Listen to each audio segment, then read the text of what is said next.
ഈ പുഷ്പനെ അറിയാമോ എന്ന ചോദ്യം അമ്പലമുറ്റത്തും മാത്രം ഒതുങ്ങിയാൽ പോരാന്ന് പറയുന്ന ഒരു ചിന്തയും ഒരു അഭിപ്രായവും പൊങ്ങൻ പങ്കുവെക്കുകയും ചെയ്യുന്നുണ്ട്. നമ്മുടെ പൊതുസമൂഹം പുഷ്പനെ അറിയുക തന്നെ വേണം. ജോലി ചെയ്യണം, ജീവിക്കണം എന്ന് പറയുന്ന മട്ടിൽ വലിയ സ്വപ്നങ്ങളോടുകൂടി, ആഗ്രഹങ്ങളോടുകൂടി പാർട്ടി പ്രവർത്തനമൊക്കെ മതിയാക്കി ബാംഗ്ലൂരിലേക്ക് പോയ മനുഷ്യനാണ് പുഷ്പൻ. കഷ്ടകാലത്തിന് ലീവിന് വന്നു. ഈ സ്വാശ്രയ കോളേജുകൾക്കെതിരെ പാർട്ടി സമരം നടത്തിക്കൊണ്ടിരിക്കുന്ന കാലമാണ്. ആ സമയത്താണ് ലീവിന് വരുന്നത്. അടിമക്കണ്ണരായിട്ടുള്ള അണികൾ സിരകളിൽ ചോര തിളപ്പിച്ച് സമരിക്കുന്ന സമയം. പുഷ്പനും ചുമ്മാ അവരുടെ കൂടെ അങ്ങോട്ട് കൂടി, അല്ലെങ്കിൽ കൂട്ടി കാണുമായിരിക്കും. വന്നതല്ലേ, വാടാ ഒന്ന് സമരിച്ചിട്ട് വരാം എന്ന് പറഞ്ഞുകൊണ്ട് വിളിച്ചുകൊണ്ട് പോയി കാണുമായിരിക്കും. എന്തായാലും വന്നു ചേർന്ന സമരക്കാർക്ക് വളരെ സൗജന്യമായി പോലീസ് നൽകുന്ന ആ വെടിയുണ്ടകളിൽ ഒന്ന് പുഷ്പനെ നേരെയും സ്വാഭാവികമായിട്ടും ചെന്നു. സൗജന്യം പറ്റാൻ ഒരുപക്ഷെ അന്തസ്സ് സമ്മതിക്കാത്തതുകൊണ്ടാവാം പുഷ്പൻ വെടിയുണ്ട സ്വീകരിക്കാൻ നിന്നില്ല. അദ്ദേഹം തിരിഞ്ഞ് വന്ന പാടെ ഓടിക്കളഞ്ഞു, പാഞ്ഞു. ഞാൻ ബാംഗ്ലൂരിൽ നിന്ന് വന്നതാണല്ലോ, ജോലി ചെയ്തുകൊണ്ടിരുന്നതിനിടയിൽ ലീവ് എടുത്തുകൊണ്ട് ബാംഗ്ലൂരിൽ നിന്ന് വന്നു. കൂട്ടുകാർ വിളിച്ചതുകൊണ്ട് ഒന്ന് ഇത് കാണാൻ വേണ്ടിയിട്ട്, സമരിക്കുന്നത് കാണാൻ വേണ്ടിയിട്ട് കൂടെ വന്നതല്ലേ ഉള്ളൂ. അതുകൊണ്ട് പിന്നെ വെടിയുണ്ട എനിക്കെന്തിനാണ് എന്ന് പറയുന്ന ഒരു ചിന്ത വന്നപ്പോഴായിരിക്കും തിരിഞ്ഞ് ഓടിക്കളഞ്ഞത്. കൊള്ളാൻ നിന്നില്ല എന്നല്ല, കൊള്ളണ്ടെന്ന് വിചാരിച്ചുകൊണ്ട് വെടിയുണ്ട വന്നപ്പോൾ തിരിഞ്ഞ് പുള്ളി ഓടി.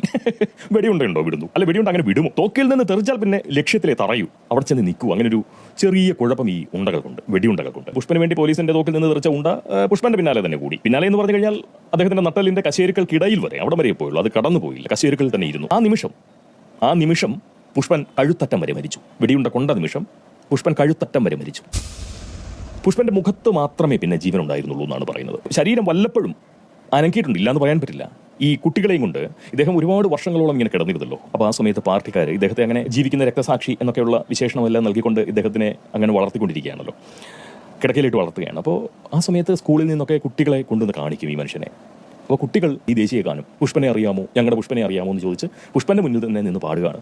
ഈ മനുഷ്യൻ ആ സമയത്ത് പുഴു പുളയ്ക്കുന്ന പോലെ കിടന്ന് പുളയും. കഴുത്തറ്റം മരിച്ചു പോയിട്ടുള്ള മനുഷ്യനാണ്. കുട്ടികൾ നിന്ന് പുഷ്പനെ അറിയാമോ എന്ന് പറഞ്ഞ് പാടിക്കൊണ്ടിരിക്കുന്നു. ഇദ്ദേഹമാണെങ്കിൽ പുഷ്പനെ വളരെ നന്നായിട്ട് അറിയാമെന്നുള്ള മട്ടിൽ ഈ മുഴുവനായിട്ടും പൂർണ്ണമായിട്ടും മരിച്ചു പോയിട്ടുള്ള ആ ശരീരം പുഴു പോലെ പൊളച്ചുകൊണ്ട് വെപ്രാളപ്പെടുകയാണ്. കണ്ണൊക്കെ മിഴിഞ്ഞ്, വായെല്ലാം പൊളിച്ച്. കുട്ടികൾക്ക് ഇതെന്താ സംഭവം മനസ്സിലായി. എനിക്ക് പിടികിട്ടി. ഈ മൈരന്മാരെ മുഴുവൻ പിടിച്ച് പുറത്താക്കുന്നുള്ള മട്ടിലാണ് പുള്ളി പടച്ചുകൊണ്ടിരിക്കുന്നത്. അന്ന് കൊണ്ട ഉണ്ടയാണ്.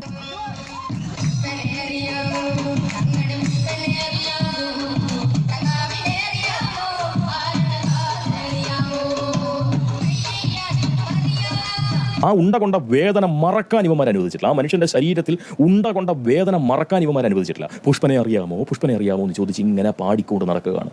എന്തൊരു ക്രൂരത പിടിച്ച മനുഷ്യരാണെന്നുള്ളതാണ്.